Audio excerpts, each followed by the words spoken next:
Hello, everyone. Welcome to Music Talk here from McNally Robinson. To those of you here and to those of you watching at home, I'm thrilled to be here. Our guest is Nicolas Ellis. Nicolas, welcome back to Saskatoon. Thank you, Mark. You were here just a couple of months ago. Yes, I was. And it's warmer now. It is. It was quite cold last time. It was quite cold. But you kept saying to me, you said this multiple times, I like the cold. Yeah, I do. And everyone I told that story to was like, he's not well. Like, that's not. Because it was horribly cold. It was like minus 40. It was very cold, but there's something, it like wakes up your face. And sometimes it feels good to have this kind of brisk feeling on your face. Sure. You don't live here. It's fine. A week of it's great. Also, since you were here last, you won a Juno. I did. And I remember because I told you won a Juno. Yes, you learned. So it was with it's a album with Marina Thibault, a violist, incredible violist, and she had this project of recording viola concertos with string orchestra, and I had the pleasure and the honor to take part in that project, and I was quite surprised. And yeah, you wouldn't believe me. No, I didn't believe you. You texted me that we won it, and I was like, I don't believe you. Send me a proof, because I couldn't even find it on the internet, on their website, because it was just literally just announced. But I thank you, Mark, for telling me. I like that you didn't believe me, because I was texting with Julie Nesralla, who was there, CBC's Julie Nesralla, who was there, and I was supposed to be there with her but didn't go. And then you're like, no, I don't believe you. And I was like, I Canada's national treasure, Julie Nesralla, would not make this stuff up. But it's a fantastic album. I've said that before. It's a fantastic album. It's with your orchestra, Orchestre Lagora, yes. Who I just got to hear last week in Montreal, and yes. are sensational in person. Oh my goodness! How many years have you been doing the orchestra? Because it's your orchestra. Yeah. So I founded it in 2013. So the upcoming season is our 10th anniversary. So, yeah, a lot of how do you say? A lot of water has gone under the bridge. Under the bridge. It was, at first it was a cafeteria project. So just friends at university getting together, organizing concerts here and there, doing it on a voluntary basis, and eventually with the years being able to build a structure, and building also being able to pay the musicians according to the Musicians Guild in Quebec. So it's a professional orchestra that has developed a lot through the years, and now we have beautiful partnerships with great musical institutions in Montreal, the Montreal Opera, the Bach Festival, contemporary music organizations such as Le Vivier. So yeah, it's a very fun project and laboratory where we like to experiment things, as you saw last week. Phenomenal players. Lining conceptions and narration. And yeah, there was a cloud. There was a cloud. Okay, so a beautiful cloud. Okay, so I have a question about the cloud, because I didn't actually get to visit with you much last week. Was the cloud entirely aesthetic, or was there an acoustic property to it? No, it was purely aesthetic. Okay. And it was just under Mary. Yes, as you might have noticed. Yes. So that was not planned. That was a beautiful church. The but oldest in Montreal. Yes. Yeah. Our Chapelle Notre-Dame de Bon Secours, our oldest. Which also has ships hanging from the ceiling. Yes. Which I was there with my dear friend Stéphane Tétrault, who you know very well, yes. and our audiences know very well. He's been with us many times. And I said to him, because the theme of the concert could easily have allowed itself to be connected to boats. Exactly. So there are boats hanging from the ceiling, and I said to Stéphane, "Oh, they put boats up," and he went, "No, those are always there," and then just moved on. And I was like, "Yeah, okay." It was, but I understand that was the fisherman's church. Exactly. So the fishermen would come to pray, and in honor of the many fishermen that came there, they have these beautiful handmade boats that hang in the church, in the chapel, that light up. And they have little lights on them. They have little lights. And for this concert that was about exile through the in English, do we say agency? Mhm. The agency. So it was perfect for the narrative of our concert. Well, and I mean, the cloud was spectacular. I posted a picture of it on my Instagram, and Megan on our staff texted me and was like, "Now I want a cloud." And so, but part of me was like, I wonder if this is acoustic, because it would have been a very live space, but It might not have as live as I helped. thought it was. Yeah, so naturally, so during the rehearsals, it was because no one was in the hall. It was quite boomy, Yeah. and then the audience helped, and probably that cloud, uh, probably helped Soaked up some sound.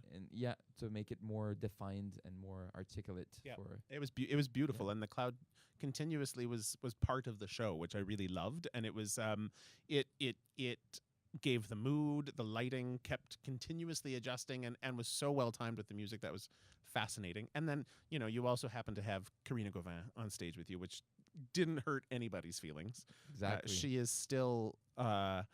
It's funny. I was thinking about it. Like, I mean, she has been one of Canada's great musical exports for so long now, that it's just striking that she still sings that well. Yes. Like, at some point, if I were her, I'd be like, ugh, I don't have to try anymore. and And that was all new repertoire. that's what I was about to say, is that it was all new new roles that she hadn't sung before. So arias from Iphigénie en Tauride by Gluck, and arias of Electre in Mozart's Idomeneo. So it's quite very big repertoire, very challenging, very physical. So she was fantastic musically and technically speaking. Yeah. And I don't know the Gluck as well, but the Mozart was spectacular. And I said that to her afterwards. I don't know that I've heard it sung that well live before. Like, Yeah, it was, and on top of being technically well done, it was so powerful emotionally. Like, she was in the character, yeah. which was, and you guys were with her the whole way. It was really fantastic. Yeah, she's quite I don't know if that's a good way to translate in English, but she's like a beast on stage. She's like, really, she owns it, and she owns it so much that all the musicians around her, including myself, have just no choice but to like really get into that the character, the atmosphere that she's creating. So she's an exceptional artist to share the stage with. Yeah. So you now shift gears from Gluck and Mozart Yeah. to definitely not Gluck and Mozart this week with the SSO, like the direct opposite of Gluck and Mozart, really, to three of the thickest, most romantic composers you can really find. And this concert was funny. I remember when you were first here, fall of 21. Mm-hmm. Yeah, I think so. Yeah. When we were talking about this concert, and I remember you saying, "What about Firebird?" And we talked about that sense of hope, and you built that sense of hope into the entire program, which is really fitting, because we are really now out of the pandemic. Of course we are. Let's knock. Yes.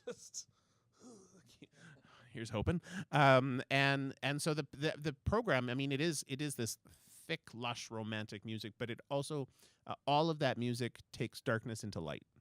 Exactly.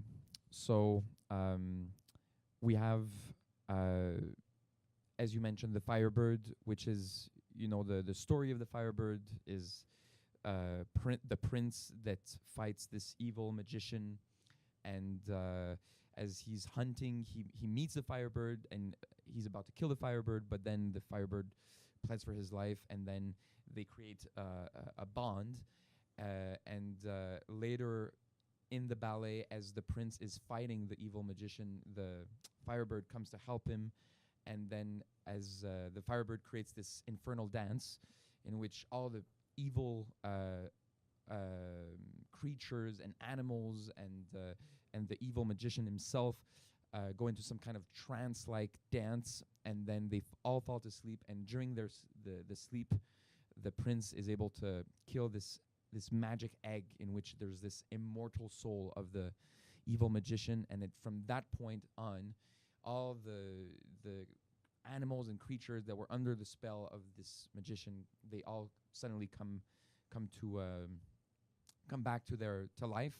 So it fitted very well the theme that we were trying to build. And I think there's this. It's really, as you mentioned. So it's a journey from, I would say, yes, from darkness to light to also it's an awakening in a certain way. So I think it's a very fitting for what we're trying to communicate for this concert. Let's talk about Firebird for a minute, because it is one of the great works of the 20th century, and really helped set Stravinsky apart from everyone around him.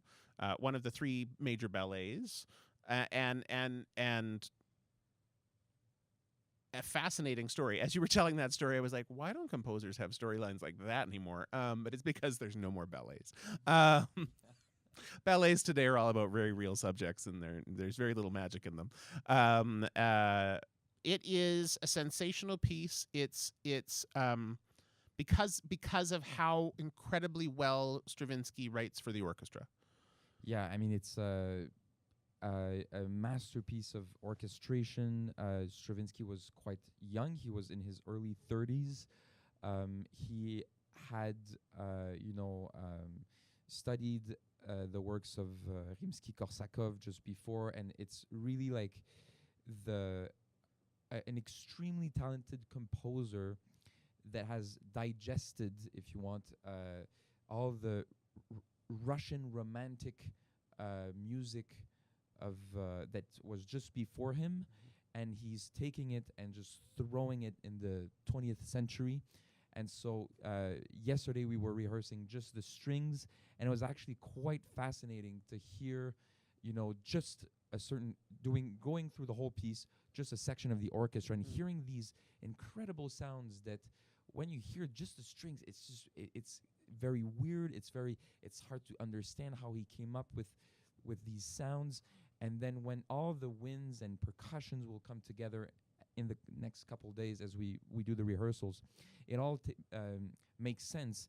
But there's some just incredible imagination in the orchestration. Well, and the color layering, like you were saying, you remove a color and you still have something fascinating, strange, but fascinating. And, you can hear some of that influence of some of the French composers around him at the time, because he was writing in a different color palette than the Russians prior to him. He's not, his timeline is still pretty close to the 1800s, and yet it's such a new texture, but with that old foundation. Exactly, and using the instruments in ways out of their comfort zone. So it's very, in a way, very virtuoso for every single section of the orchestra. It's really an orchestra virtuoso piece, technically, rhythmically.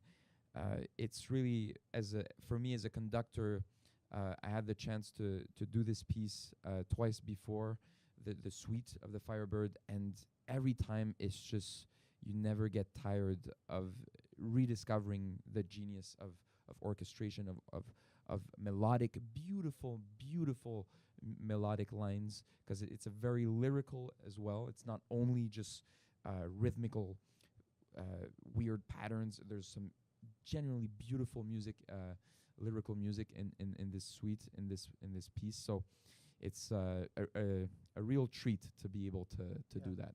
And audiences still love it, and you can't not love it. Like, even if you are distracted and it's background music, once you hit that finale, you cannot be a distracted listener with this piece, because that finale, that climax of this piece is so monumental. It is so instantly lovable. Yeah. It's a huge choral, and it's really the whole journey from darkness to light that unfolds in front of us in those last bars. And it's very interesting because Stravinsky, he's such a special composer, because he was so curious of so many different things, so many different styles of music. And in a way, those three ballets, including the Firebird, it's, as we mentioned, he brought the romantic language to the next level, and into the 20th century. And after those works, he wrote might say some very strange music, because he got really into atonal music. He got really into dodecaphonism. He got into also jazz, ragtime. He was really curious, and also there was after the he had to exile during the Russian Revolution, so he never went back to Russia after leaving in the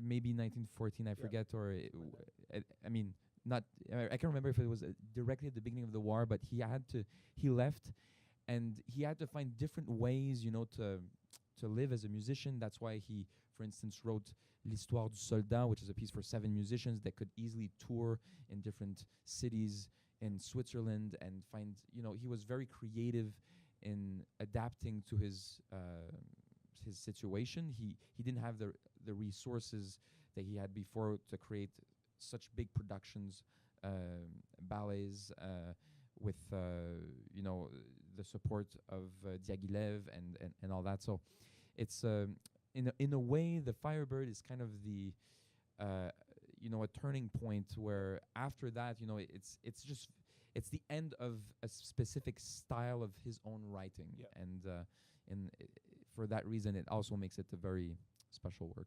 Yeah, it lit the flame for the rest of the career.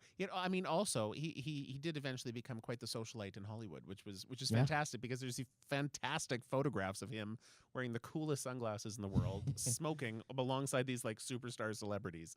It's very strange. If only a composer nowadays. Come on, Nico Mooley, pull it together. Shout out. Yes, exactly. He does follow us on Twitter, so you never know. He quite likes Saskatoon because he likes he likes the name. Anyway, it's a long story. You've paired it in the second half of the concert with a piece that has never been done here, because for a very long time we tried to keep women composers out of the canon of orchestral music. But tell us about the Petite Suite. Yeah, so it's by Germaine Tailleferre, another composer. You say that so much cleaner than I do. Anyway, go on. My pleasure. That's why I'm here. That's why I'm here. So she's a French composer of the 20th century. She was a friend of Poulenc, Ravel, Darius Milhaud. She was a fantastic composer. Unfortunately, kind of lost and not as played for different reasons. One might argue that her being a woman also isolated her, unfortunately. So there's that, and there's also something very that I listened to some old interview that she did in the 70s towards the end of her career, and she was asked, why she was not played more than that. And she said, one of the reasons, of course, being a woman composer comes with its challenge, but she argued that to her, maybe one of the real reasons was, or other reasons, is that she said that she didn't really get into this style of composing contemporary music and going into the whole trip of atonal music, and she really said it's very touching, because in that interview she says that she just liked to compose the musics she liked to write. And I find that in this Petite Suite, it's a very short piece, 6 minutes long, you really feel that. You really feel like it's her own color in terms of orchestration. You definitely feel drafts of impressionism, of Debussy, Ravel a little bit, but it's really her own, her own way of layering the orchestra. She uses small folkloric French songs and orchestrates them, and so it's a very beautiful piece, and it was written for the radio. For the television. It was written for the French television, and so it's it's just a piece that I think just speaks to the audience and just from the composer to the audience, and it's very genuine and it's beautiful, and definitely a composer to discover if you've never heard of her. And it pairs really well with the Stravinsky. I think so. Like they find themselves in the same color palette ish. I mean, not she's not using the same sound, but in that same sound world. Yeah, absolutely. I mean, Stravinsky was himself in Paris for a very long time, and so they were. I don't believe they met, but they were definitely in the same circles, and definitely listened to concerts or composers or musicians of the same time at the same place of the same era. So I think there's definitely it works very well together, and there's actually also the way the celeste is used in Germaine Tailleferre and then in the Stravinsky. There's some very similar, small colors that come back. Not, I don't think it's intentional, but it certainly reminds one. Yeah, perfect pairing, really. We open with Liszt. Yeah. So quite an epic opening. It's a very epic opening. Now, I mean, Les Préludes was meant to be an opener. It to me, when you sit and listen to it the first time, you're like, this is a bit heavy for an opener, because you're really getting things started. Do I recall that he actually, this is a collection of music from another work he was writing? Yes. Okay, so good. It was an overture to a choral, I believe. Like piece 7/9 movement thing, choral work. I think even for men or something like that, like a men choir. I would have to check again, but it's obviously super memorable. Yeah, exactly. But it's actually, and it's called Les Préludes after a poem by Lamartine, French poet. And interestingly, I just read this in the past weeks preparing for this concert, that I didn't know that actually it's not based on that poem. It's actually based on another literary work called Les Éléments, or The Elements, by Joseph Autran, and it's actually meant as it's really a journey. There's like two simultaneous journeys that you live through this monumental work. One is through elements, so there's a storm, there's a shepherd's song for spring, there's the sun that rises and all that, and there's also a journey through love. So there's a love theme, and it's really an epic journey where we go through all these mishmash of emotions, and it's a very narrative. It would fit well, it could have been written for a film, a beautiful Hollywood movie, and it's really fantastic how he uses all these themes. And at the beginning, it's very dark, very somber, and at the end, it's just like a very powerful march of light, and he reuses all the themes that he's been building throughout the piece in a very triumphant way. So it's quite an epic opener for and the it concert. has that same arc like the Stravinsky does with the darkness and turmoil, and then into brightness and light, and epic ending. I mean, it is. What is it like for musicians? I mean, Stravinsky, he was one of the great composers for orchestra of his generation. Liszt, of course, more famous for piano than anything else, because he was a gifted pianist. What is his orchestration like? He didn't write a ton for orchestra.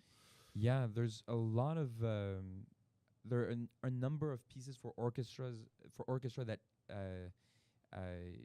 that don't have the genius of orchestration as Wagner did or Brahms did, but this specific piece, Les Préludes, is really one of his great orchestral masterpieces, and the writing is is brilliant, and it's really fun for this specific program because the Stravinsky is very virtuoso and really makes the instruments of the orchestra sound sometimes out of their comfort zone. The Liszt is really about building a beautiful sound in within the string sections. The whole beginning it's actually quite simple. They're all playing in unison, and you want to create the most beautiful texture and homogeneous sound that you can create and bring out of the orchestra. So it's a really different way of rehearsing and building sound and listening to what's going on. So it's very different, but it's as interesting and exciting to really dive into that sound spectrum. And so it's very, of course, very romantic, and it's just a completely different color than the Stravinsky. So it should also work well, since it's opening the concert and the Stravinsky is ending it. Well, and it is a truly brilliant pairing, because right after the Liszt, we move into Strauss. Now, this is repertoire I know, being a collaborative pianist. We're getting our dues finally, getting real music up there. But the Strauss, of course, has this narrative of love. It has this narrative of the sun, the sunrise or sunset, depending on whose interpretation of the poems you want to read. And it also is it's that same lush sound of an orchestra, but it's a different color palette. But has those wonderful references to the romanticism of Liszt. I mean, Strauss was infinitely inspired by, and particularly in his songs, because I mean, Liszt's art song is actually kind of the early Strauss art song. This slightly stronger romanticism than simply Lieder, the German Lieder. Yeah. So I think that's another brilliant way to put these two pieces together. Yeah, and Liszt himself reorchestrated also so many other Lieder by other romantic composers. But yes, so this song cycle by Strauss is very special because he wrote it for his wife for their wedding day as a present. So obviously he was not the one involved in preparations of the wedding, but he wrote this beautiful music, and it's you really go through all kinds of atmospheres. Yeah. The first song is actually relatively dark. It's all about the trying to comfort a soul so that that try to put away the negative thoughts or the things that might occupy your mind in a bad way. So there's it's dark, but at the same time very, in a way, reassuring. It's almost like a centering. Yes. Like rest my soul, which is literally what the opening line. It has that sensation of telling people, sit back, breathe deeply, let yourself sink into the chair. Exactly. It feels dark, but it actually, I mean, the orchestration's lovely, but I mean the original piano setting is the best. It just is, and it feels lovely. But in the way that he sets the color in the piano, particularly, in the final moments, you do get the resolution that your body feels after you've taken a number of deep breaths. Yeah. And it's a fascinating, achievement. And the opening chords I find very special because they're harmonically very special, a very special combination, and they're orchestrated very kind of condensed in the dark, the lower register, and it gives this kind of it's very slow, very calm, but you kind of feel a weight as one would have maybe when you're troubled with some thoughts that you don't want to have or something like that. So there's something incredibly well written in that tension and release. is really well done in this piece. The second piece in the set is is the bane of most pianists' existence because we have to play it for like our entire lives. And once you learn it, you're like, okay, yeah. But then you still have to practice it every time you have to haul it out. It is boisterous and fun and the direct opposite of Ruhe meine Seele. Yeah. Yeah, it's really an outburst of love. So it's Cecily. It's actually the original poem by Hart, I believe. He wrote it for his own wife, Cecily Hart, and it's really just a lover, a husband saying how much he loves his wife and how he can't just have a second without her. So it's very romantic. Yeah, the Wenn du es wüsstest. So it's if only you knew. Yeah. He keeps saying this to her. If only you knew how much I loved you, and if only you knew how much you made me feel these things. Yeah. It is bursting with love. The third piece is Heimliche Forderung, and it's the secret lovers in the garden. Yeah, exactly. Which is also painfully hard to play as a pianist. Painfully hard. I still have nightmares, but it is so full of that warm sound that Strauss is when he is at his best in romantic music. It has those tones of those romantic operas, the sweeping melodies under the vocal line. It's impressive. All the arpeggios and it's also a very touching poem about lovers that are at a feast and there's drinking, there's eating, and they just look forward to meeting later that night together as lovers, and so it's very very touching and very beautiful text and beautiful music. The set ends with arguably one of Strauss's best pieces of music. It's 4.5 minutes of perfection. Morgen, which is the title for the concert, actually, because the opening line of the song is Und morgen, which is and tomorrow. That sense of hope in everything. What's your take on the poem? Because I have my own take. What's your take on the poem? My take on the poem, I mean, it's very it tries, I guess it tries to depict the future of lovers, so the beautiful future that awaits them. So it's, in a way, it's very fitting for wedding day, and then it's also the beauty of love experience through very simple simple things. In this case, the way it ends, and at how they will just enjoy one another's love through their gaze, and just how the silence falls upon them. So there's something so simple about how they talk about love, and how they how they experience it and how they live it, and it's, in a way, so personal and yet so universal, because I think that people who have been together, in for a long time,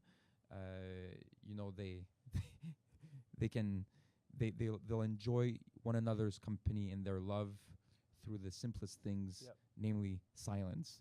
So I think it's about death. Okay. Maybe. And I know that's a bit of a stretch for a wedding gift, but it talks about how we too shall meet on the path. Yeah, of course. The path that we shall follow, and it talks about the importance of being connected to the earth, and it talks then about the sort of the sunsetting of times. Yeah.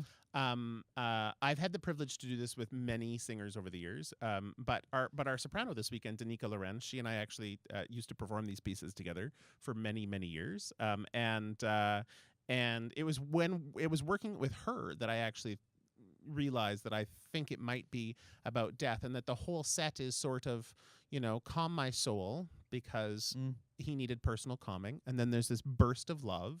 and looking ahead to the life together. Now, hilariously, everyone hated Richard Strauss's wife, but Richard Strauss. She was a soprano. No offense. Like none of his friends, all of his friends didn't want him to marry her. There's wonderful letters from close friends saying, "What are you doing? This is going to ruin your life." They were together right till the end. And so I've always sort of thought that this is Strauss planning his own happy life, even though everyone else around him didn't see the happiness. Maybe. So it's not death in companionship. It's just like. I mean, it's this the end of a life together. Okay, so it is. Yeah, I think this is a sense of an end of a life together. Yeah. And I think I like that. I'm looking forward to seeing Danika reprise these songs. They've been in her repertoire for a long time. And with artists like this, they grow and they change. Yeah. So I'm interested to see what she does with this text. I'm curious to see too, because I have to say, for me, it's my first time ever. So you never played them? I've never played them, so it's really. I was good. really happy that when you told me that the plan was to include these songs with Danika, because I love Strauss. I love just German Lieder in general. So for me, it's really like I'm discovering these songs as we go through the rehearsals this week. Of course, in the past weeks as well, but it's really the first time that I get to dive into them. Yeah, they are phenomenal, and I mean, they're not done very often by orchestra. Of course, everyone does his four last songs, but these have an intimacy about them that the last songs don't have. And you can tell that in his own writing. And his own style. So I'm excited to see how you two work on them together. And I'm sort of insulted you haven't had to learn Cecily or Heimliche Erforderung, because you should now. I think we should plan that. I'll book you with a singer somewhere to have to learn. I looked at the piano part and went, struggled through it, and I know exactly what you mean. It's tricky. It's a good kick in the face. It is. Yeah, but phenomenal music and amongst the most rewarding leader I've ever had the chance to perform, because it is truly a marriage of music and voice, and that's a really special experience. Yeah. We had a question come in from online, which last time you were here in February, it was very tech heavy. There was things and projectors and there were northern lights and there was all sorts of things. This one is not tech heavy. You had to prepare probably differently for that. You had a click track in that show for one of the pieces, which I don't have for this. Thank God. Click tracks are the hardest thing in the world. They're just tricky. Is it easier to not have the tech? You had tech last week with the cloud and the colors, but you probably didn't have to worry about any of that. No, I didn't worry about that, but it's in the end, this not having to worry about all those technical things and click tracks means that you get to spend a bit more time focusing on the music itself, and it doesn't depend on following a movie or a click track, which is another experience. It's also, it's not that it's that the final result is not, it's not that it's better or worse. It's just that the whole process of working on the music, it just means that you're less dependent on some other thing going on next to you. So it means that you get to maybe have a bit more of your own input into the music. And in this case, with Danika, it means collaborating with another artist. So that's also very fulfilling and exciting to share the perspective of someone else on the music, that you want to create a unified vision of this piece, convey it to the orchestra, and ultimately convey it to the audience without some other parameter that would dictate something else. So it's very different, and I'm glad that I got to do those. I get to do those two very different concerts, because the concert we did a few months ago was, I mean, was also quite exceptional. Mhm. To have all these projections. We also had the youth orchestra play with with the Saskatoon Symphony. So, I mean, it was just a completely different way of organizing time and rehearsal. So this is just different. Yeah. We have to go. I have one last question. It's come in from online. The entire concert is about hope. What gives you hope musically these days? What gives me hope musically? I mean, every time I find that working as an orchestra, generally speaking, is always very special, and in itself, it gives.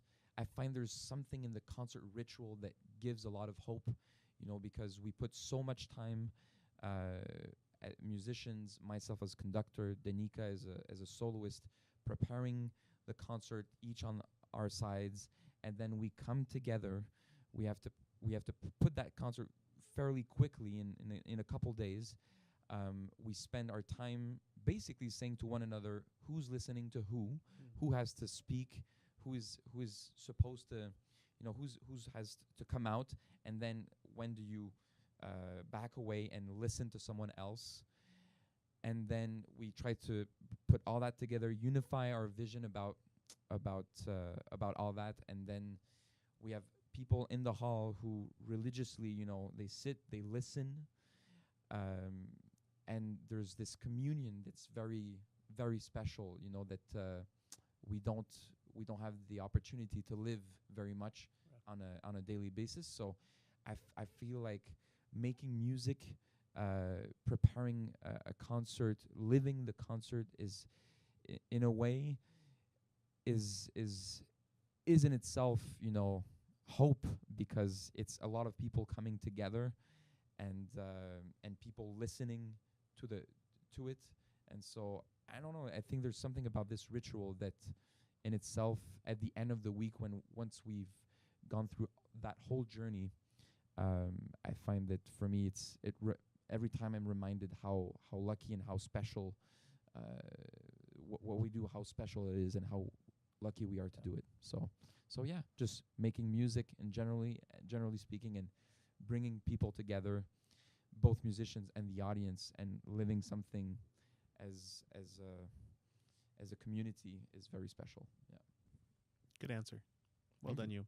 Thank you so much for joining us here. A huge thanks to the crew behind the cameras and to everyone here at McNally Robinson for making this is our last one of the season. So thanks for being the last hurrah. My pleasure. Thank you for having me. Thanks, Nico.